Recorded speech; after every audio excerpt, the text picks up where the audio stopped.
Sawa. Bado tupo hapa katika msiba huu wa kiongozi mkubwa wa EFM na TVE Dennis Busulu almaarufu kama Sebo, na amefanya kazi na watu tofauti tofauti ikiwemo wasanii na taasisi mbalimbali kubwa.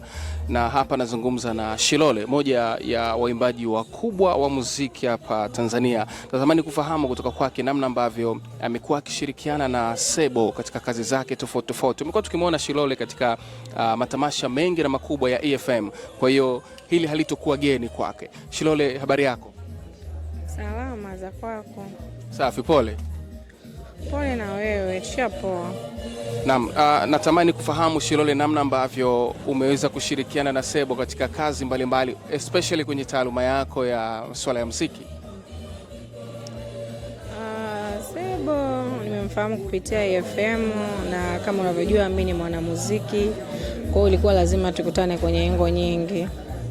Kwa hivyo ni mtu ambaye tumefanya naye kazi EFM, kazi mbalimbali. Sometime madili ya ubarozi anakuita, nakwambia shishi hiki kitafanyika, kwa nataka wewe ufanye. Kwa hiyo ni brother ambaye tumekuwa naye kwenye industry. Alikuwa mtu mzuri sana sana. Wanasema kwamba Sebo alikuwa na karakta zake, alikuwa pia ni mtu ambaye ni mkali, na kama huwezi kufanya naye kazi. Eneo hilo uliwini vipi? Kwa sababu mimi niliamua kukubali kufundishwa na yeye. Alafu Sebo ukiwa umekosea atakwambia tu, hata kama umekosea leo usiku, kesho asubuhi atakuchana. Atakwambia, bwana Shilole, jana ulifanya 1 2 3, hicho kitu mimi sijakipenda. Kwa hivyo utamsikiliza, na kweli unaangalia kabisa kama labda ulichofanya kweli ukifanya kitu kizuri. Kwa alikuwa anataka kufanya vitu, yani haijalishi mtakaa mezani, mtakunywa, mtafanya nini, mtakula, lakini nataka uende kwenye njia ambayo iko nzuri. Kwa hiyo alikuwa na ushauri, kuanzia ushauri wa maisha, wa kila kitu. Kwa hiyo mimi niseme ni kwangu alikuwa ni kama kaka yangu wa kuniongoza kwenye vitu vingi. Hata yani pale Shishi Food alikuwa akauki. Mara nyingi alikuwa anakuja sana Shishi Food pale.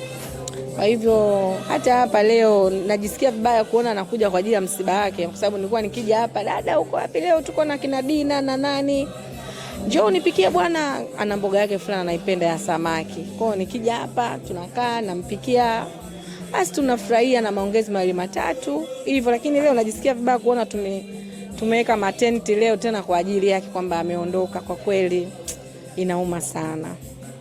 Ukiachana na upande wa burudani, Sebo ni mtu ambaye alikuwa anapenda sana elimu, anapenda sana shule. Natamani kufahamu katika engo hiyo, wewe una watoto ambao unawasomesha, ushauri mwingi au mkubwa ambao alikuwa akizungumza na wewe katika masuala ya elimu alikuwa anakuambia nini? Anafurahi tu kuniambia kwamba nafurahi Shishi, katika kitu unanifurahisha ni kupeleka watoto wako nje ya nchi. Hicho anapenda sana watoto wapate elimu, sababu kama ukubahatika kupata elimu kwa sababu umepeleka watoto wako, mimi nafurahia sana. Anakuambia unataka kuagiza kitu gani nikununulie. Yani anapenda sana kuona watu wanapata elimu. Yani ukipata exposure umeweza kufanikiwa vitu vingi. Kwa alikuwa anapenda watu wawe na elimu ya kutosha. Hivyo yani. Asante sana Shilole. Nakushukuru.